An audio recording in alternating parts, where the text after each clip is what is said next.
Jonas, saan ka banda? Dito po, sir. Ay, nakikita mo ba itong Majesty na dala ko, Wigo? Nakagilid ako, naka-hazard. Minute po. Nandito sa kalsada sa highway. Highway po. Oh, teka lang, tingnan ko yung tsura niyan. Nasa gilid siya lang. Sa harap ka pumunta, harap mismo, gilid yan eh. Dito po ako, sir. Dadaan po. Hindi, di ba may highway? Nakikita mo yung highway? Mercury Drag, nakikita mo? Dito po ako, sir, sa loob po mismo ng ano. Sige, puntahan kita dyan, puntahan kita dyan. Opo, pati mga tricycle po. Oo, mga tricycle. Teka lang ha, wag mo nang i-ano. Wag mo nang ibaba. Nakikita mo ba itong atiya mo ha, Majesty na pang driving school ha, dala ko ha. May mga tricycle dyan. O, dito bale, puntahan kita sa mismong terminal. Aha. Ayun, parang ikaw na to. Ano, sir, nakita na po. Okay.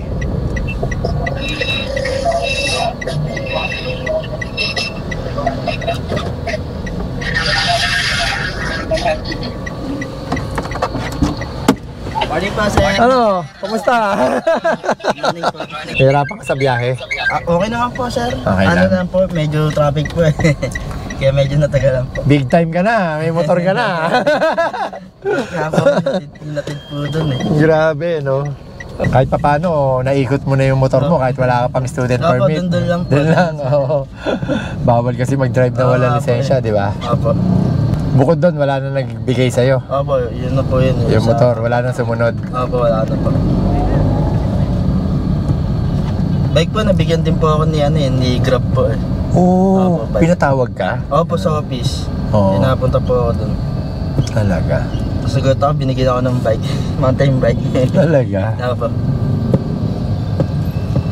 At least nabiyayaan ka. Oo nga po eh. Laking blessing po sa akin tsaka sa family ko po. Oo. Nabiyahe po ako niya, nagot na lang ako, parang may mga nagtatag sa akin na ano. Oo. Kaya ikaw ba to? Sabi, ako po. May bagyo po kasi noon. Yung time na po. Kumbaga yung binidyoan ka niya, nagpaalam naman siya sa'yo. Hindi rin po. Opo na. Got na lang ako, may video na ako sa ano. Oo. Paano ka ba, Paano ka, di ba, may nagtatanong ba't siya lumusong dyan? Alam mo lang baka. Sir Richard, total hindi na po kaya ng bike. Oo. Naglakad na po ako yun, papunta sa customer. Naglakad ka? Opo, naglakad na po ako yun. Oo. Kasi yung customer, alos 2 hours na po yung order niya, wala pang nag-aatid kasi hindi na po rin kaya ng motor eh. Hindi na kaya. Opo, mataas na po masyado yung Okay. Nilakad mo, yung bike mo. Iniwan ko po doon sa harap po mismo ng building na pinagtitiran ng customer. Ngayon, pagbaba ko po, nawala na yung bike, inaalon na. Ganun? Inaalon? Kaya pala kinakapa mo? Opo, kinakapa.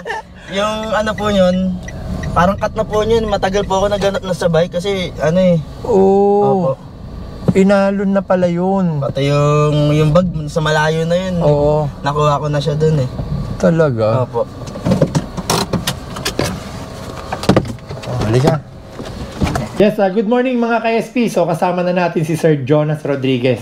Yan, kung naaalala nyo, siya po yung nalubog yung bike niya, yung hinahanap niya doon sa baha.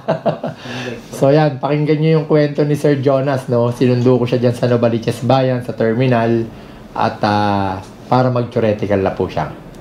Sige, mamaya na tayo magkwentuhan ha. Marami pang part yan. May part 1, part 2, part 3 hanggang makakuha ka ng driver's license. Ako bahala sa'yo. Sagit natin yan ha. Tara, aral ka na rito. Halika. Pasok ka rito. Napanood nyo ba to? Yung nag-viral na Grab bike? Ang instructor natin. Siya yung nagbabike sir. Oo, siya. Kamusta pala yung bike mo sir? Na-revive na? So, ayan. Binigyan niya siya ng grab ng bike eh. Tapos binigyan na rin siya ng motor. May nag-sponsor sa kanya ng motor.